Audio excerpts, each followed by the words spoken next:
और इस वक्त एक बड़ी खबर आ रही है, दस्तार बंदी पर रोक नहीं। हाईकोर्ट ने ये बात कही है, मतलब ये हुआ कि दस्तार बंदी पर हाईकोर्ट ने रोक लगाने से इनकार कर दिया है और ये राहत के बाद शाही इमाम के लिए हो सकती है। जामा मस्जिद के इमाम के बेटे की दस्तारबंदी पर विवाद के चलते हाईकोर्ट इस मामले में जो फैसला सुनाने वाला था उसमें हाईकोर्ट ने दस्तारबंदी पर से रोक नहीं लगाने के लिए बात कही और इमाम बुखारी के लिए ये एक बड़ी राहत है। केंद्र सरकार इस दस्तारबंदी को गैर कानूनी बता चुकी है। यह विवाद मुगल सम्राट बहादुर शाह जफर के पोते की याचिका दायर करने के बाद शुरू हुआ था। उन्होंने अपनी याचिका में यह विरोध जताया था कि मक्का मदीना में भी यह रिवाज नहीं है, फिर यह रिवाज यहां पर क्यों। तो दस्तारबंदी पर जो अहम फैसला आना था, हाईकोर्ट ने कहा है कि रोक नहीं लगाई जाएगी। दिल्ली के इमाम शाही जामा मस्जिद के इमाम के बेटे की दस्तारबंदी समारोह यानी कि उत्तराधिकारी घोषित किए जाने वाले समारोह पर हाईकोर्ट ने रोक लगाने से इनकार कर दिया है। हालांकि हाईकोर्ट ने यह भी कहा है कि दस्तारबंदी की कानूनी वैधता नहीं है। पूनम शर्मा हमारी संवाददाता इस वक्त हमारे साथ जुड़ चुकी है इस खबर पर और जानकारी के लिए। पूनम, शाही इमाम को यह थोड़ी सी राहत तो है लेकिन इसकी कानूनी वैधता नहीं है, यह कहकर क्या संदेश हाईकोर्ट ने दिया है? पूनम, देखिए, दोनों चीजें कोर्ट ने क्लियर कर दी हैं। ये कहकर एक तरफ जो वक्फ बोर्ड लगातार कहता आ रहा था और कल भी उसने बोला और साथ ही सरकार ने कहा कि जो कुछ इमाम करने जा रहे हैं उसकी कोई कानूनी मान्यता नहीं है। इस बात पर आज हाईकोर्ट ने मोहर लगाई है अपनी कि सच में ये कोई हेरिटेज से जुड़ा हुआ मामला नहीं है जिसमें कोई भी पिता अपने पुत्र को किसी भी उपाधि से नवाजे। लिहाजा ये वक्फ बोर्ड की प्रॉपर्टी है जामा मस्जिद, इसलिए उत्तराधिकारी तय करना वक्फ बोर्ड का काम है। इसमें इमाम तय नहीं कर सकते कि अगला उत्तराधिकारी इस मामले में क्या होगा, ये कोर्ट ने साफ कर दिया है। पूनम इसका मतलब क्या हुआ? पूनम, इसका मतलब हुआ दस्तारबंदी कार्यक्रम आप कर सकते हैं लेकिन शाही जामा मस्जिद जो है उसका उत्तराधिकारी क्या इमाम बुखारी तय कर सकते हैं या नहीं? कुछ इस बारे में साफ अदालत ने किया है या नहीं? देखिए, इस मामले में आगे भी अभी हियरिंग होनी है और साथ ही इस मामले में शाही इमाम अहमद बुखारी के साथ साथ तमाम और PIL जिन्होंने फाइल की है उन सभी पार्टी से इस मामले में काउंटर एफिडेविट फाइल करने के लिए बोला है कोर्ट ने। और इस मामले में ये भी कहा है कि अपना अपना पक्ष सारे लोग रखें और उसके बाद 28 जनवरी को दोबारा इस मामले में हाईकोर्ट में सुनवाई होगी जिसमें आगे कोर्ट तय करेगा कि जो सेरेमनी अब हो रही है जिससे स्टे नहीं लगाया है कोर्ट ने, उसकी कानूनी मान्यता कितनी है।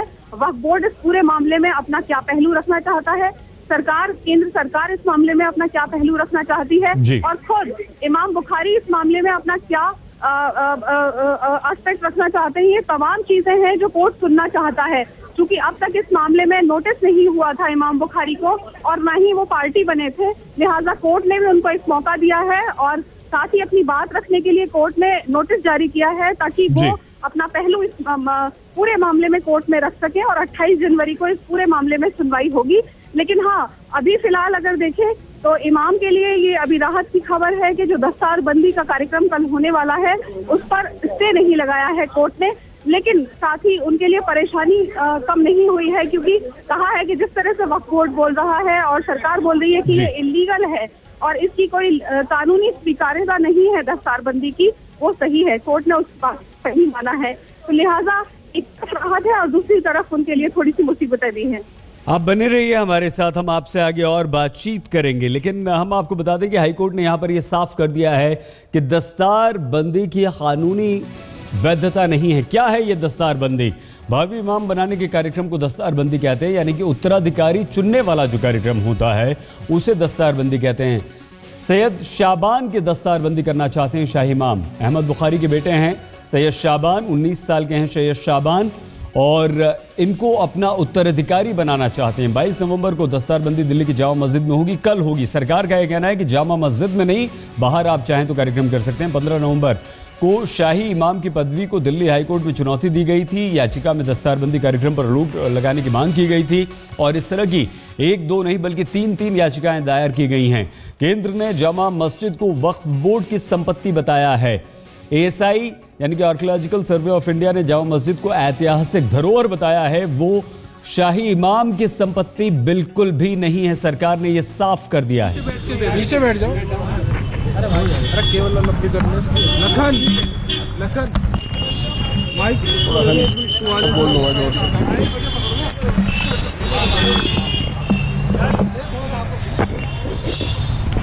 क्या है? तो सब तैयार हैं क्या?